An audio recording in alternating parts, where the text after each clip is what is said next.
so we bless her today, and we bless her spirit.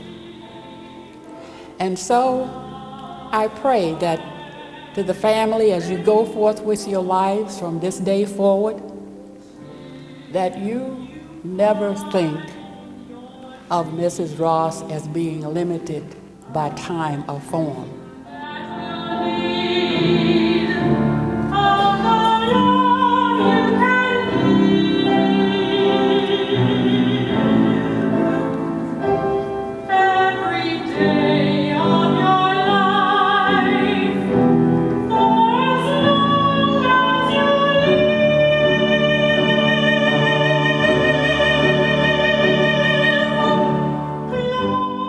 I actually met her for the first time a few years ago when there was a class held at the church. David brought her to the class. It was how to cope with grieving. And it was at a time shortly after she had lost one of her sons. And at some point during the beginning of the class, Reverend Doris asked everyone to share what they were experiencing, what they were feeling. And Ms. Ross broke out in a song. And it was an old gospel song that probably all of us know. And before you know it, everybody was singing. And she quickly became the sweetheart of the class. Ms. Ross was like a second mother to me. I was accepted as one of hers, and her kids felt like sisters and brothers to me. Running around with Joy and Tina, playing in her home. When they ate, I would eat. Climbing the apple tree in the backyard that my mother would get after me so often to stay out of. Picnics at Haynes Point, trips to Georgia, Marshall Hall, and most importantly, church on Sunday, and weekday prayer meetings. Tagging along with Miss Ross to church is where I learned more about the Lord, and I accepted Christ as my Lord and Savior at a young age. When I am in a dark place, and I have learned where to draw my strength from, the Lord, and for this I'm ever so grateful. Thank you, Miss Ross. And He will raise you up on eagle's wings, bear you on the red of dawn, make you to shine like the sun, in the palm of His hand. But it was a family right up the street that I noticed was very active. Come out on the porch and they would be having a good time, wreaking havoc like teenagers do. But when it got too loud, when that door swung open, and Ms. Ross came out and everybody got quiet. Everybody fell in order. And as the years went on, that was the first family that I became real close to, and actually the closest family that I am with today in Washington, D.C. And I consider knowing her husband and the entire family a tremendous blessing to my life.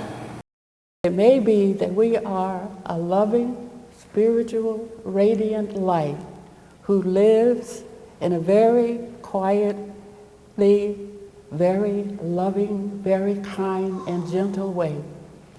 But as it was said, in those moments of our touching another soul, we can have a powerful impact and leave a mighty impression. And from the messages that we've just heard, Mrs. Ross did just that. And so we continue our celebration and our honor. Good morning. I just thank God for everything, all of y'all coming. It was a week because of joy.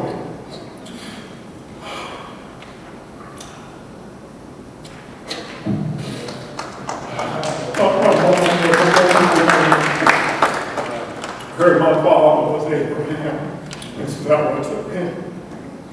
They taught us values, and they taught us how to love and how to walk the walk of faith. That's what I learned from my mom.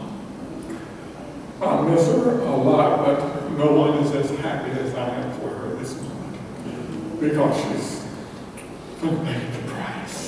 She walked the walk, and we just thank God for her. I don't have anything else to say, but I just thank God for all of her grandchildren, all of her friends, and all of you all that came out for her today. And I thank God for that, because that just shows something that she earned you all respect and everything for you just to be here. And I thank God for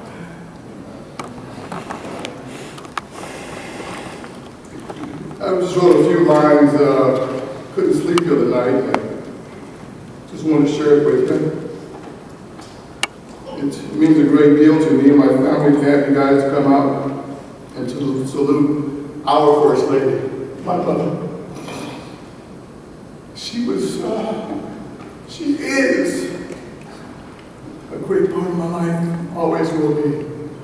Her teachings, her love, unwavering support. It didn't matter if you were getting an award or you were suffering a challenge. It didn't matter. She loved all 8 of us the same. And how do you do that? I've always often wondered, how do you do that? We've got 8 children to raise. She and my dad, God knew what he was doing, okay? If you ever had any doubts about God, ask me, I'll tell you, okay?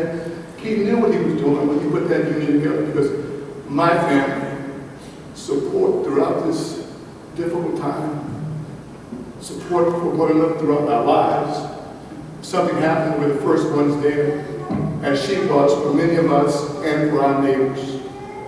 I thank you all for coming out to help us salute our mother, a precious, precious life. We will mourn her, but I celebrate her. I've been celebrating her since the moment she passed. Her spirit has been all over me, and I am okay. I'm shedding a few tears because I can't kiss her anymore, but I will remember that last kiss, that last touch, and the last time I held her hand.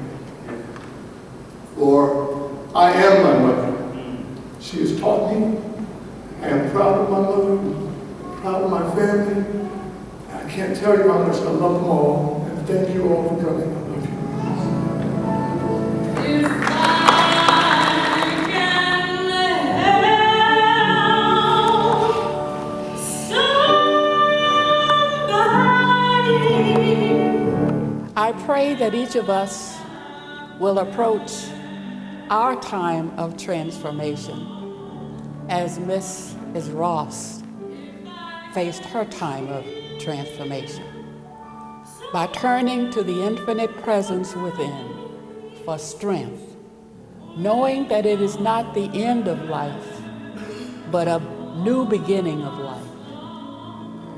And she lived, and the family gave testimony to this, and her friends have. She lived her life in preparation for this sacred moment. She lived her life. I'm ready to go home to live with God.